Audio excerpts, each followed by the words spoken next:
ओम नमः शिवाय. सोमवारी शिवलिंगावर कोणत्या त्या 3 गोष्टी अर्पण केल्यावर भोलेनाथ आपल्यावर कृपादृष्टी ठेवता आणि त्या कधी आणि कशा प्रकारे अर्पण करायला पाहिजे? योग्य शास्त्रीय पद्धत काय आहे ज्यामुळे केलेल्या कार्याचे फळ आपल्याला मिळेल आणि काय करू नये सर्व या व्हिडिओत सांगणार आहे. व्हिडिओ शेवटपर्यंत बघा, तुम्हाला सर्व पद्धत पूर्णपणे समजून गेलेली असेल. औषधं बदलली, उपाय करून पाहिले, नवस, उपास, पूजा सगळं केलं, पण तरीही दुःख संपत नाही. दारिद्र्य मागे लागले आहे. घरात शांतता नाही. अशा वेळी जर मी तुम्हाला सांगितलं, एकच सोमवार आणि या 3 गोष्टी करा, ज्यामुळे भोलेनाथ स्वतः तुमचं संकट ऐकतात, तर हा व्हिडिओ शेवटपर्यंत पहा. कारण सोमवारी शिवलिंगावर अर्पण केलेल्या या 3 गोष्टी हजारो भक्तांच्या आयुष्यात चमत्कार घडवून आणले आहेत. तुम्ही पण सच्चे भोले भक्त असाल तर आपल्या चॅनलला सबस्क्राईब करून घ्या. सोमवार हा केवळ आठवड्यातील एक दिवस नाही. सोमवार म्हणजे शिवतत्व जागृत करण्याचा दिवस आहे.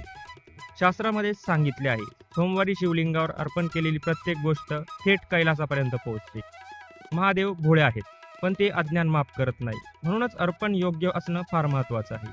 आज आपण पाहणार आहोत त्या 3 गोष्टी ज्या सोमवारी शिवलिंगावर अर्पण केल्यावर चमत्कार घडतात. अर्पण क्रमांक 1. शुद्ध पाणी म्हणजे स्वच्छ पाणी घ्या आणि ते का महत्त्वाचं आहे ते पण बघा. शिवलिंग म्हणजे ऊर्जेचे केंद्र. पाणी हे पंचमहाभूतांपैकी एक आहे आणि शिवतत्वाचं मूळ आहे. शास्त्रात सांगितलं आहे, शिवलिंगावर पाणी अर्पण करणारा भक्त आपल्या कर्माचं ओझं हलकं करत असतो. योग्य पद्धत काय आहे तर बघा. सकाळी स्नान करून तांब्याचा किंवा पितळेच्या भांड्यात पाणी घ्या. पाणी अर्पण करताना मंत्र म्हणा, ओम नमः शिवाय. किमान हा मंत्र 11 वेळा म्हणा. जे पण मंत्र मी या व्हिडिओत सांगणार आहे ते तुम्हाला स्क्रीनवर दिसूनच जातील, ते तुम्ही लिहून घेऊ शकता. तर पाणी अर्पण करून झाल्यानंतर त्याचा आपल्या जीवनावर काय फरक पडतो, म्हणजेच शास्त्रीय भाषेत काय चमत्कार होतो. मानसिक ताण कमी होईल, अडकलेली कामं हळूहळू मार्गी लागतात, घरात नकारात्मक ऊर्जा कमी होते. लोकांचे अनुभव आहे, खूप लोक सांगतात, सोमवारी नियमित पाणी अर्पण केल्यावर अचानक आयुष्यात रस्ता दिसू लागतो. तुम्हीही ते करू शकता. अर्पण क्रमांक 2. बेलपत्र, याला बिल्वपत्र असेही म्हणतात. बेलपत्राचं रहस्य काय आहे तर बघा. बेलपत्राला 3 पानं असतात. ते 3 पानं म्हणजे ब्रह्मा विष्णू महेश. म्हणूनच बेलपत्र थेट शिवहृदयाला स्पर्श करते. इथे लोक काही चुका करतात. फाटलेली बेलपत्र अर्पण करणं, उलट ठेवणं, वाळलेलं पत्र पिंडीवर वाहणं. ही चूक तुम्ही करू नका. ही मोठी चूक आहे. योग्य पद्धत काय आहे? ताजं स्वच्छ बेलपत्र घ्या, पानांची टोकं वरच्या दिशेने ठेवा आणि मंत्राचा जप करा. मंत्र स्क्रीनवर दिसत असेल तो तुम्ही लिहून घेऊ शकता. याचा रिझल्ट तुम्हाला काय मिळेल तर बघा. लग्नात अडथळे दूर होतात, संतती संबंधी समस्या कमी होतात, नात्यांमधील दुरावा मिटतो. बेलपत्र अर्पण करणारा भक्त कधीही रिकाम्या हाताने परत जात नाही. अर्पण क्रमांक 3. दूध फक्त योग्य प्रमाणात अर्पण करावे. दूध का अर्पण करतात? दूध म्हणजे शुद्धता, सात्विकता आणि करुणा. शिवलिंगावर दूध अर्पण करणं म्हणजे आपल्या अहंकाराचा त्याग करणं. आणि हे करताना इथे काळजी घ्या, खूप जास्त दूध अर्पण करू नका. शास्त्रानुसार ते योग्य नाही. थोडं दूध प्लस जास्त पाणी हेच योग्य आहे.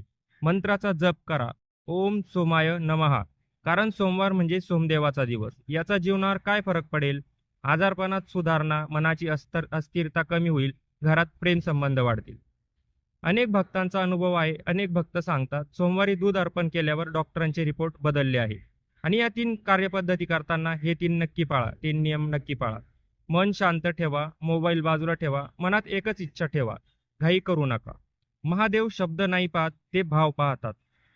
सोमवारी हे कधीही करू नका. शिवलिंगावर हळद कुंकू लावू नका, तुटक पूजा करू नका, राग चिडचिड मनात ठेवू नका. खरी भक्ती म्हणजे काय? खरी भक्ती म्हणजे मागणं नाही, भक्ती म्हणजे समर्पण. महादेव उशीर करतात पण कधीच कोणावर अन्याय करत नाही. जर आज तुम्ही संकटात असाल, जर आयुष्य भारावलेलं वाटत असेल तर येणारा सोमवार फक्त हे 3 अर्पण करा. महादेव मार्ग दाखवतील, हात सोडणार नाही. जर या व्हिडिओमधून तुम्हाला माहिती मिळाली असेल तर व्हिडिओला लाईक करा, कमेंटमध्ये हर हर महादेव लिहा आणि आपल्या चॅनलला सबस्क्राईब करा, कारण इथे विश्वास आहे.